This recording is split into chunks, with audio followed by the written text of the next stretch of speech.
La muerte de Iván Illich.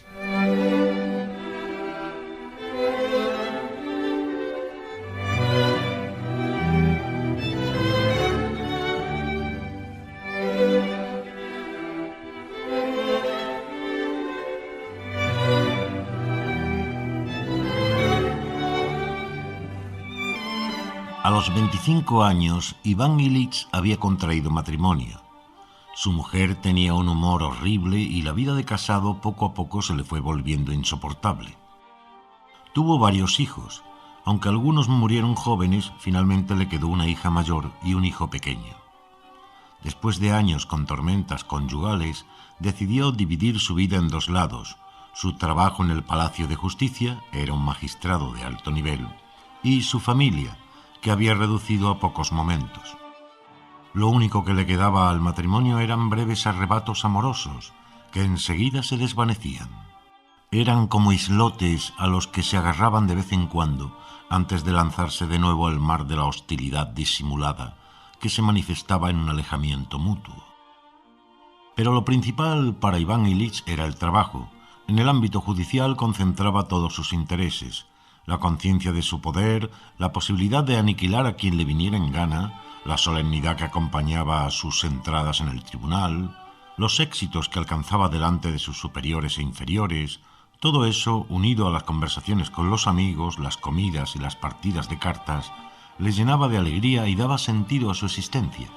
En suma, podría afirmarse que la vida de Iván Illich se desenvolvía como él consideraba que debía hacerlo, de una forma agradable y decorosa. Un día que habían venido a casa unos decoradores y estaban cambiando una cortina, Iván Illich quiso ayudarlos. Subió una escalera con tan mala fortuna que tropezó y se cayó. No obstante, como era un hombre fuerte y ágil, consiguió conservar el equilibrio y solo se dio un golpe en el costado con el pomo de la ventana. La contusión le dolió un poco, pero no tardó en curarse. Durante todo ese periodo Iván Illich se sintió rebosante de salud y felicidad, ya que le habían ascendido.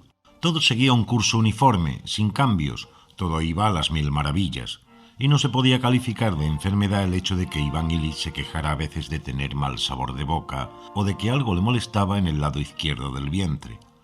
Pero el caso es que esas molestias fueron aumentando y acabaron transformándose, si no en un acceso de dolor, sí en una sensación de peso constante en el costado que le ponía de mal humor. Ese mal humor, que no dejaba de crecer y crecer, empezó a arruinar el encanto de esa vida tan despreocupada y decorosa. Marido y mujer discutían cada vez más. Llegó un punto en que ella ya no le contradecía. Empezó a sentir compasión de sí misma, y cuanto más se compadecía, más odiaba a su marido. Así que Iván Illich acudió al médico. En el doctor pudo confirmar la misma arrogancia que él adoptaba como magistrado.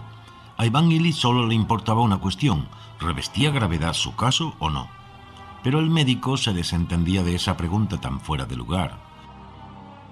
La vida de Iván Illich no entraba aquí en consideración, solo se trataba de decantarse por el riñón flotante o por el intestino ciego, pero había que esperar los análisis. Salió despacio, se sentó con aire abatido en el trineo y volvió a su casa. Le parecía que el sentido de cuanto le había dicho era que estaba muy mal. A lo largo del trayecto no dejó de darle vueltas a las palabras del médico. Todo lo que veía por las calles se le antojaba triste: los cocheros, las casas, los transeúntes, los comercios. De este modo Iván Illich fue interesándose más y más por las enfermedades y la salud de los seres humanos. Cuando se hablaba en su presencia de enfermos, de muertos, de pacientes restablecidos y sobre todo de enfermedades que se parecieran a la suya, aguzaba el oído y, aunque procuraba ocultar su emoción, hacía preguntas y meditaba comparaciones con su propio mal. El dolor en el costado seguía atormentándolo. Parecía como si se hubiera recrudecido. Su apetito y sus fuerzas disminuían. No era posible engañarse. En su interior se estaba produciendo algo terrible, nuevo y más decisivo que cualquier otra cosa que le hubiera pasado en la vida. Y el único que lo sabía era él. Una noche en su cama apagó la vela y se echó de lado. De pronto advirtió ese dolor sordo y lacerante, antiguo y familiar, obstinado, silencioso, profundo. Y el mismo mal sabor de boca. Se le encogió el corazón, la cabeza le daba vueltas. El intestino ciego, el riñón, se dijo. No se trata ni de una cosa ni de la otra, sino de la vida y la muerte. No tiene ningún sentido seguir engañándome. ¿Acaso no es evidente que me estoy muriendo? La única cuestión es cuántas semanas o días me quedan. Pronto me iré allá. ¿Allá? ¿Dónde es allá? Se sintió transido de frío. Se le cortó la respiración. ¿Y cuando ya no exista? ¿Qué quedará? No quedará nada. ¿Y dónde estaré cuando ya no exista? Es posible que sea la muerte. No quiero. Se levantó de un salto, tanteó la mesilla con manos temblorosas en busca de la vela, la tiró al suelo junto a la palmatoria y volvió a tumbar la cabeza sobre la almohada. Lo mismo da, se decía, escrutando la tiniebla con los ojos abiertos. Es la muerte. Y ninguno de ellos lo sabe, ni quiere saberlo, ni muestra compasión. Están allí tocando música. Oía en la distancia, al otro lado de la puerta, fragmentos de voces de unos amigos que había invitado a su mujer a cenar.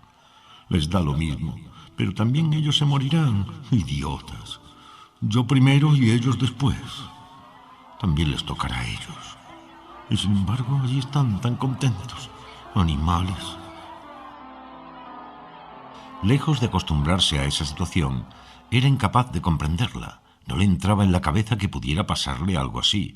Al inclinarse para buscar las cerillas, golpeó la mesilla con el codo. Cuánto le estorbaba y le molestaba ese trasto. Lleno de ira, la empujó con más fuerza y la volcó. Y desesperado, jadeante, se tumbó de espaldas. El ejemplo del silogismo que había aprendido en libros escolares le vino a la cabeza. Sócrates es un hombre. Todos los hombres son mortales. Luego Sócrates es mortal. Esto siempre le había parecido correcto, pero solo con relación a Sócrates, en ningún caso aplicado a sí mismo. Para el hombre en general era algo totalmente correcto, pero él no era un hombre en general. Él siempre había sido un ser especial, completamente distinto a los demás. No puede ser, pero es. Cada mañana, porque sentía menos dolor que por las tardes, se marchaba al Palacio de Justicia. Entablaba conversaciones con sus colegas y, tomando asiento con aire distraído, dirigía una mirada pensativa al público. Pero de pronto, en mitad de la sesión, su dolor en el costado, sin la menor consideración por la fase en la que se encontraba el proceso, daba comienzo a su propia causa, que no era otra que irle royendo poco a poco. Y tanto los colegas como los subordinados veían con estupor y pesar cómo Iván Ilich, un juez tan brillante y sutil, se confundía y cometía errores. Luego volvía a casa pensando que nada podía alejarle de la muerte, y lo peor de todo era que ella le imponía su presencia no para que hiciera algo, sino solo para que la contemplara, para que la mirara directamente a los ojos. Y se decía, no puede ser, pero es. Cada vez dormía menos. Le administraban opio y habían empezado a ponerle inyecciones de morfina. Para sus evacuaciones cada vez era un tormento, la suciedad, el olor y la vergüenza de que otra persona debía participar en la operación. Se daba cuenta de que cuantos le rodeaban se comportaban con él más o menos como se hace con una persona que, al entrar en un salón, difunde una oleada de mal olor, todos con ese decoro al que él mismo se había plegado a lo largo de toda su vida. Despertó en la cama. Era por la mañana. ¿Qué más daba que fuera por la mañana? ¿Qué podían importarle en tales circunstancias los días, las semanas y las horas de cada jornada? Ayudado por un criado, se lavó las manos y la cara, se limpió los dientes, empezó a peinarse y se miró en el espejo. Se quedó aterrorizado, sobre todo cuando vio cómo los cabellos se le pegaban sin gracia sobre la frente pálida. Mientras le cambiaban la camisa, comprendió que su temor sería aún mayor si se contemplara el cuerpo. Así que apartó la mirada. Pasaron 2 semanas y el dolor no remitía, y cada vez se encontraba más débil. Una tarde llegó el médico y, frotándose las manos con brío y aire tranquilizador, dijo: «Estoy aterido, menuda helada ha caído. Espera un momento a ver si entro en calor». Iván Ilitch pensó que cuando entrase en calor pondría solución a todo. «Siempre el mismo dolor», musitó Ilitch. «No desaparece, no remite. Si se pudiera hacer algo...» «Ustedes, los enfermos, siempre están con lo mismo». Entonces el médico empezó a examinar al enfermo con aire serio. La mujer entró, besó a su marido e inmediatamente se esforzó en convencerlos de que llevaba un buen rato levantada y si no estaba allí cuando llegó el médico fue por culpa de un malentendido. Iván Ilitch la miró de la cabeza a los pies y en sus ojos brilló un reproche mudo por la blancura, lozanía y pulcritud de sus manos y cuello, por el lustre de sus cabellos y el brillo de sus ojos llenos de vida. La odiaba con todas las fuerzas de su alma.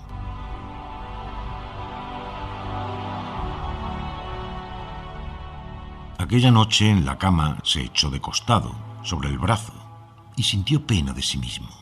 Se echó a llorar como un niño. Lloraba por su impotencia, por su espantosa soledad, por la crueldad de los hombres, por la crueldad de Dios, por la ausencia de Dios. Luego se tranquilizó. Le pareció escuchar una voz, la voz de su alma. «¿Qué es lo que quieres?» «¿Qué? No sufrir, vivir. Sí, vivir como he vivido antes, de un modo agradable y placentero». «¿Antes vivías de un modo agradable y placentero?» Entonces se puso a repasar con la imaginación los mejores momentos de su vida, pero misteriosamente tales momentos se le antojaban ahora distintos. Todas las cosas que antaño se le habían antojado alegres se habían transformado en algo insignificante y a menudo repugnante, excepto su infancia. Algunos días de juventud y luego el matrimonio, tan imprevisto y tan decepcionante, la hipocresía, las preocupaciones por el dinero, y así 1 año, 2, 10, 20, siempre lo mismo. Y cuanto más se acercaba al presente, más muerto le parecía todo.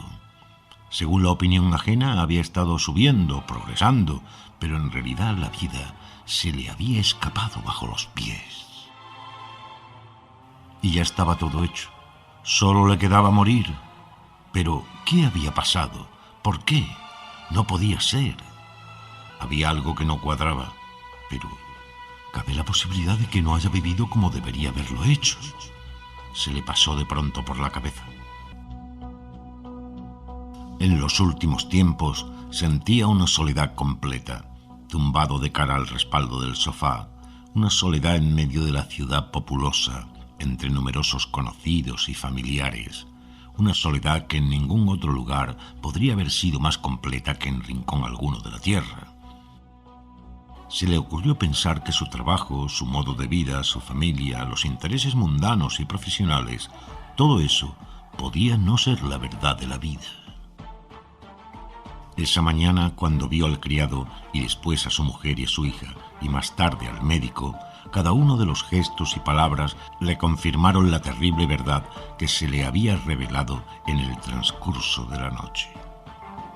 En ellos se veía a sí mismo, veía todo aquello por lo que había vivido y se daba perfecta cuenta de que todo había sido un engaño gigantesco, una farsa que le había impedido ver de verdad la vida misma y la muerte. Le administraron una fuerte dosis de opio y se quedó dormido. Pocos días después hubieron de llamar a un sacerdote. Cuando volvieron a tumbarlo después de comulgar, se puso boca abajo con una rapidez inesperada, dada su debilidad, y empezó a gritar: «¡Marchaos, marchaos, dejadme en paz!».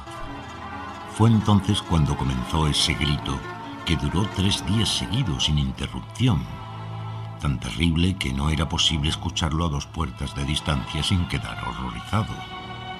Había comprendido que estaba perdido, que no había punto de retorno, que había llegado el final de los finales, y que las dudas no se habían resuelto y quedarían sin resolver. No quería acabar así.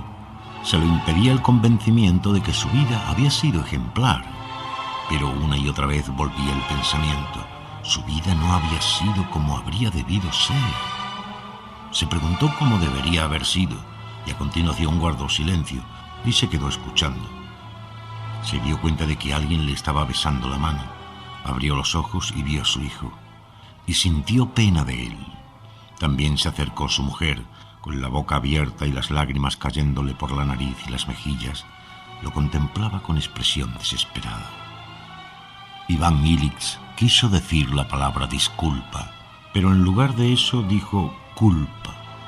Y como ya no tenía fuerzas para corregirse, hizo un gesto con la mano. «Y el dolor», pensó, «¿a dónde se ha ido? ¿Y la muerte? ¿Dónde está? Entonces es así. ¡Qué alegría! La muerte ha terminado. Ya no existe». Tomó una bocanada de aire, se detuvo en mitad de la aspiración, extendió los miembros y murió.